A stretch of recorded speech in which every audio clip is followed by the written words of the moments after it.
అయితే ఆ టైంలో మీకు కృష్ణం వందే జగద్గురు స్టూపెండస్ సక్సెస్, బ్రహ్మాండమైన మైండ్ బ్లోయింగ్ సక్సెస్ వచ్చింది.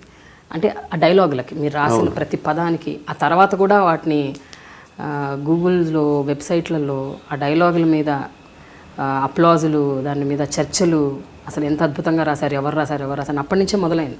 సాయి మాధవ్ ఎవరు, who is the Sai Madhav అని. సో అప్పుడు ఏమైనా మీకు కొంచెం కాస్త యాడమెన్స్ ఏమైనా పెరిగిందని అనుకోవచ్చు? అంటే ఒక హిట్ ఫస్ట్ రావడంతోనే పెద్ద హిట్ వచ్చింది, దాంతో ఉండొచ్చు, అది కూడా జరిగి ఉండొచ్చు. అది నేను తీసుకున్న నిర్ణయాలు కొన్ని రాంగ్ కావచ్చు, ఆ టైంలో ఇండస్ట్రీలో ఎలా ఉండాలి తెలియకపోవడం కావచ్చు. నేను మంచి రైటర్ని అయిపోయింది, వచ్చేస్తే అవకాశాలు అనేటువంటి ఒక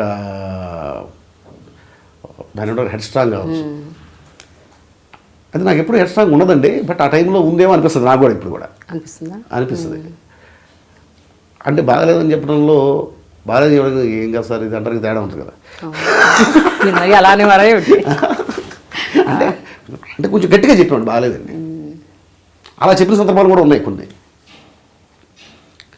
సో అబద్ధమైతే చెప్పను, కానీ నిజం ఎలా చెప్పాలో అలా చెప్పాలనిపిస్తుంది ఇప్పుడు, అంతే.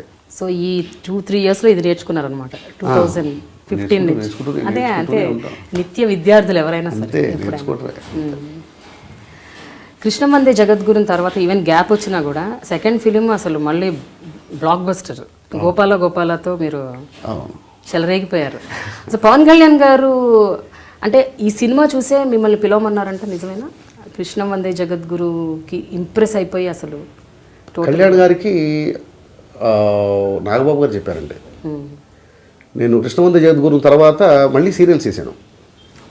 మళ్ళీ అంటే నాకు నచ్చితే చేస్తానండి. ఇప్పుడు నాకు అది పెద్ద సినిమా అయినా సరే నాకు నచ్చకపోతే చేయాలనిపించదు సహజంగా.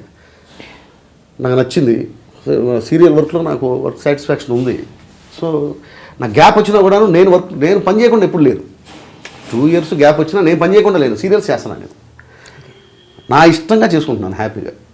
కృష్ణ గారి హౌస్ ప్రొడక్షనే మన ఫస్ట్ వేవ్ ఎంటర్టైన్మెంట్, స్వాతి చినుకులు సీరియల్ చేస్తున్నాను.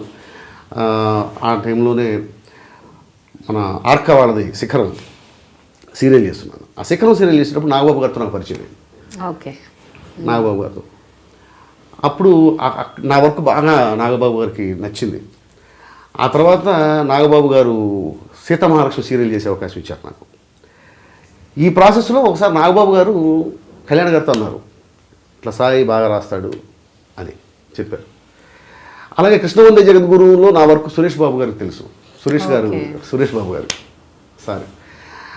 సో ఆయన కళ్యాణ్ గారికి ఇద్దరికీ నాగబాబు గారి ద్వారా కళ్యాణ్ గారికి నేను తెలియటం, ఆల్రెడీ సురేష్ గారు నా వర్క్ చూసి ఉండడం కృష్ణ వందే జగద్గురులో, ఈ రెండు కలిసి నాకు గోపాల ఛాన్స్ వచ్చింది.